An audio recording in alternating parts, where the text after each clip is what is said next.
Appreciate you tuning in to the crucial conversations that we're having here on Talk Erie and the Joel Natale Show, live from our Kingdom Financial Group studio here at 5th and State, also live on YouTube and on Facebook. And I'm very pleased to welcome into our studio here Joe Johnson, the owner of Johnson Gearing. And Joe, thank you so much for taking the time to come on down to chat with us here, sir. Absolutely. Thank you, Joel. I appreciate you asking me on. All righty. So we want to start with your origin story, how you came up. You said you were baptized at St. Paul's, but grew up down in McCain. Tell us a little bit about all that. Yeah, my mother was a Marinelli. She lived down on 17th by St. Paul. All my aunts and uncles lived there for many, many years. We moved out. My parents moved out to McCain in 1962. Went to General McLean School out there. Very nice school. Very great community, and had the opportunity to have a pretty good childhood. Did you take shop in the automotive kind of thing back in the day? Yeah, I think it was 1980, 1979. I started at Fleet Sales and Parts on. But I mean, like, did you have shop class in high school? Oh, yeah. Like, was it automotive or? No. Okay. I did wood and metal shops, but never went to like the tech school or any of that. Okay. Just grew up selling parts was the big thing at the Kenworth dealer, and just pursued it ever since. All righty. The name of your business is Johnson Gearing, and talk about its origin. Again, at some point after working for the dealers, you felt you should go on your own, huh? I felt pretty compelled to do it for the longest time. My wife actually pushed me into it. Yeah. After talking about it for so long, she said, "You've told me how good you are at it. You better give it a shot, or you're never gonna live it down." When was that, Joe? I actually purchased the business in September 10th of 2001. Was the day before the Twin Towers got hit. So it was a pretty good bite of business that I didn't see for a few months, but we fought through it, and we're going to make it out of this one. Yeah, like just the beginning. It was under duress. Yes, terrible. I sat in the back room with my head in my hands for a month. Oh, no customers, no trucks moving, no planes flying, nothing. So It was a rough start. And again, you don't have to be specific about numbers or whatever, but I would think that the amount of capital that you have to come up with to have the right equipment, the diagnostics, just the right tooling to do your job is significant. It's a big outlay, right? Yeah, it was more than I thought I could ever come up with or borrow. Went through the Small Business Administration and did come up with the money. So that was a blessing. Didn't think that for a month, but it has been for the past 25 years. And again, explain that you work on semis, large trucks. What's like the small? Would you still work on like a panel truck or something like that? Yeah, we only work on the components of the truck: transmissions, differentials, drive lines. We do them from pickups, cars, clear up through Class 8 semis. We do a lot of them. Yeah. Probably 20, 30 a month. Incredible. And people are always needing their transmission fixed, huh? Always. And it's a niche. Fortunately, it's a niche in Erie and the tri-state area that not everybody is in.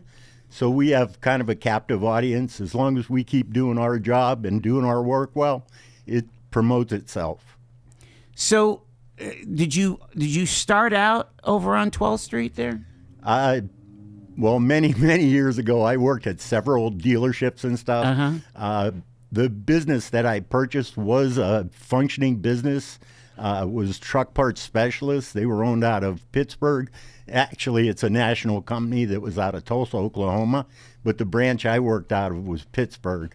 And I ran that for 11 years, and then they asked me if I wanted to purchase it, and it all worked out. I didn't think I'd be able to get that kind of money, but with the SBA's help, we did, and got a lot of good people there now, so it's a good business. But it was at that location there. It was at that location, 36 years. Okay, 36 years. Explain that building in that location, if you would. What's the address again? 2631 West 12th. And where it's kind of north side, south side. What's close to it? It's just west of Pittsburgh Avenue and just east of Peninsula Drive, like right between them in the middle. Kind of near Duntire and. It's west of Duntire. It's on the other side of west of Pittsburgh. Gotcha. KFC Aldi's is right next door. Okay. Do you ever get people parking in your parking lot? We had people parking there. It was okay. We had space. You had space for it. So you've been there 36 years in that location. Yes, wow. Sir. Wow. And that building has held multiple businesses. Can you talk about that? Yeah. And has it always been that way, or? There were additions and subtractions from the people that were there. Signs for Less was there for many years. Ritas Auto Repair was there for several years. Obviously, we were there for many years. And there was a Fitness King gym that was in that building as well. So there were many businesses affected by that fire. All righty. Let's talk about the fire, and it literally was 1 month ago today, right? It was 1 month ago today, yes. Do you? What did the investigation show? What happened? How did it start? I haven't heard anything from the fire investigators, but I did talk to Ritas, the owner of Ritas Auto, and he said he was working on a car welding, and somehow it caught the interior on fire or something. He didn't notice it because he had a welding helmet on, and it was on a lift. So by the time he noticed the smoke in the building, the fire was already in the ceiling of the place. So it traveled pretty quickly after that. Wood building, wood studs or metal studs? I'm sure it had a rubber roof. Okay. So I think it got into that. I'm sure there was wooden studding in the ceiling as well, but I don't know what they've found or talked to anybody about after that. Yeah. All right. So somehow it got into your compartment. The buildings were all covered by the same roof. There were block walls in between, so everything had barriers, but the ceiling was linked to the whole building. And it was a total loss for you? It was a total loss. What is that? Okay. So what I just want to have you share your lived experience. First off, were you at the building on the 27th? We were all on Christmas Your holiday. Christmas break, right? We were nowhere to be seen. So luckily, and that's the fortunate part of the whole disaster, none of us got hurt and no one else in that building was hurt. Okay, so the gentleman that was welding did not, he got out okay. He got out okay as well. Okay. So God was looking out for us. Wow. What can you say about the fire response? Was it prompt? I didn't go. Okay. I actually was getting videos from a friend of mine that was across the street, and he sent me a few videos. I think it was around 3:30 or so in the afternoon. There were fire trucks there. I didn't see the activity, so I don't really know what. My understanding, it was like a multi-alarm fire. Like people were coming in, mutual aid from Erie, mutual aid from other, beyond the Mill Creek system, From the videos that I was getting sent by phone, there were a lot of fire trucks, a lot of people. Wow. It looked like it was pretty hot. The first ones looked like just smoke, but after half hour or 40 minutes, it looked like it was pretty bad. Would there have been fuel? I mean, does transmission fluid light up? Is that an oil or? We had oils along with we had tires, summer tires off of some of our vehicles that were in the back room. I don't know that it was a big factor in it. Okay. I know Reedus, he had a lot of tires, and I'm sure he had oils because he did services on vehicles. So Sure. we did sell transmission oil and stuff by the 5-gallon pails. It was way up front in the building, not really back where the fire was starting. So Right. It's not necessarily going to fuel the fire. The roof fueled the fire, yet it's going to be consumed. It was when it consumed. was totally, Yes. underway. Wow. What was your first thought when you walked on the scene? it was devastating. I truly didn't know what I was going to do, if I was going to start over or what was going to happen. Those thoughts came right away. Oh yeah. I was- Because the day I was- before Christmas, you were working on a truck on a transmission. we had many of them in there that are still there, so I don't know what we're going to end up doing about that. I was right in the middle of a succession plan to turn the thing over to my son, so I was getting ready to retire, and I guess I'm going to put that on hold. Are the actual trucks? Were they there? Were they in the building, or just the transmissions themselves? Just the components. So have those truck owners, those dealers, or whatever, been able to get those trucks back on the road, or no? I don't know. I know they didn't do it with the parts that are in that building. Right. 'Cause we have But no- they would have towed the trucks away, probably. Those trucks were at different locations. Okay. They pull those units out and bring them to us. Is so- that how you don't even? We don't You don't work even on- take them off the truck. Nope, just repair them. Interesting. So I'm sure that they've moved on from Yeah. what's in that building. Hopefully they have, and I'm going to do my best if they haven't to get that stuff back. So You have insurance, right? yes. So how's that? Again, I'm thinking of the average business owner that listens to this show. They're just they're heart sick for you, Joe. Oh, I am as well. It's They're like dramatic. only for the grace of God go I, right? Yeah, I'm not sure how the insurance is all going to play out. Regardless of how the insurance covers it or does what they do, we're going to rebuild that business come heck or high water. Okay, so you are committed to staying on the I've on the had job. so much support from this community. It's amazing. And if I didn't have the spirit to do it before, I do now. That's really remarkable. I mean, what are some of the things that folks are saying to encourage you? Oh, they loved us in the business. They enjoyed being there. They enjoyed talking to us. It's just amazing, the outpouring of support. I've had numerous businesses, friends of mine, offered us their buildings so we could work out of them. We're working out of one right now. A friend of mine I've known for 40 years allowed us space, and we've rebuilt all our records, and we're getting ready to go. Wow. What about like the lifts and the heavy equipment? What do you need to do for all that? I haven't been able to salvage anything because it Okay. is still under investigation. Sure. I'm not certain how that's all going to pan out, but I'm going to have a space within the next month or so that we're going to call home, put a sign out front, and we'll start putting new machines in and do the work again. So That's really hopeful. we've done it once. Yeah, where do you get that resiliency? Where does that come from for you, Joe? I got my son, who's helped me for several years now.